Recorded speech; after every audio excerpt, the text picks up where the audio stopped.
ಅಷ್ಟಲಕ್ಷ್ಮಿಯ ರೂಪವಧರಿಸಿ ಇಷ್ಟ ವರಗಳ ಕೊಡುವವಳು ಐಶ್ವರ್ಯ ದೇವತೆ ಶ್ರೀದೇವಿ ಪದ್ಮಮಾಲಿನಿಯ ಸ್ತುತಿ ಇವತ್ತು ಮನೆ ಮನೆಯಲ್ಲೂ ನಡೆಯಿತು. ವರಮಹಾಲಕ್ಷ್ಮಿ ಹಬ್ಬದ ಸಂಭ್ರಮ ಮನೆ ಮಾಡಿತ್ತು.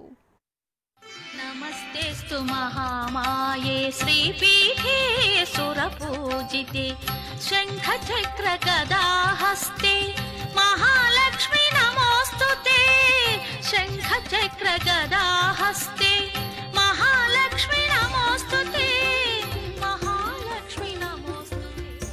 ಕಮಲನಯನ ಕಮಲವದನ ಕಮಲಪ್ರಿಯೆ ವರಮಹಾಲಕ್ಷ್ಮಿ ಹಬ್ಬವನ್ನ ಶ್ರದ್ಧೆ ಭಕ್ತಿಯಿಂದ ಆಚರಿಸಲಾಯಿತು. ಎಲ್ಲೆಲ್ಲೂ ಲಕ್ಷ್ಮಿ ಸ್ತುತಿ ಮನೆ ಮಾಡಿತ್ತು.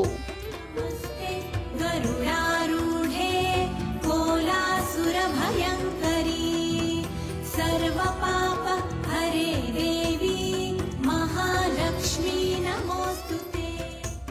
ತುಮಕೂರಿನ ಗೊರವನಹಳ್ಳಿ ಮಹಾಲಕ್ಷ್ಮಿ ದೇವಾಲಯದಲ್ಲಿ ದೇವಿಗೆ ಅದ್ಧೂರಿಯಾಗಿ ಅಲಂಕರಿಸಲಾಗಿತ್ತು. ಸಾವಿರಾರು ಭಕ್ತರು ಲಕ್ಷ್ಮಿಯ ದರ್ಶನ ಮಾಡಿದ್ರು. ಭಕ್ತರಿಗೆ ಅರಿಶಿನ ಕುಂಕುಮದ ಜೊತೆಗೆ ಹಸಿರು ಬಳೆ ನೀಡಲಾಯಿತು.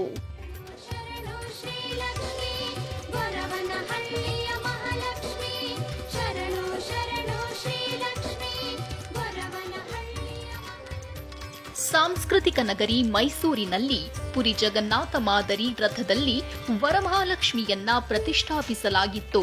ಸಿದ್ಧಾರ್ಥ ನಗರದ ಮಾಲಿನಿ ಪ್ರವೀಣ್ ದಂಪತಿ ಮನೆಯಲ್ಲಿ ರಥದ ಮಾದರಿ ಗಮನ ಸೆಳೆಯಿತು. ಇನ್ನು ಆಲನಹಳ್ಳಿ ನಿವಾಸಿ ಜ್ಯೋತಿ ಗೃಹಲಕ್ಷ್ಮಿ ಹಣದಲ್ಲಿ ವರಮಹಾಲಕ್ಷ್ಮಿ ಹಬ್ಬ ಆಚರಿಸಿದ್ದಾರೆ. ಹೀಗಾಗಿ ಸಿಎಂ ಸಿದ್ದರಾಮಯ್ಯರ ಭಾವಚಿತ್ರ ಹಿಡಿದು ಪೂಜೆ ಸಲ್ಲಿಸಿದ್ರು.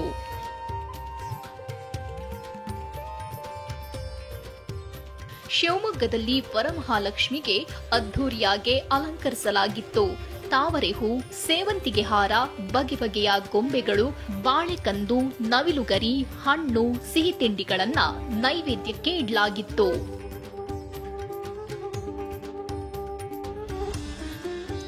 ಇನ್ನು ವಿಶೇಷ ಅಂದ್ರೆ ಕೊಪ್ಪಳದಲ್ಲಿ ಮುಸ್ಲಿಂ ಕುಟುಂಬವೊಂದು ವರಮಹಾಲಕ್ಷ್ಮಿ ಹಬ್ಬವನ್ನ ಆಚರಿಸಿದೆ. ಅಳವಂಡಿಯಲ್ಲಿ ನಜೀರುದ್ದೀನ್ ಮನೆಯಲ್ಲಿ ಲಕ್ಷ್ಮಿ ಕೂರಿಸಿ ಭಕ್ತರಿಗೆ ಪ್ರಸಾದ ನೀಡಿದ್ರು. Bureau report ಟಿವಿ9.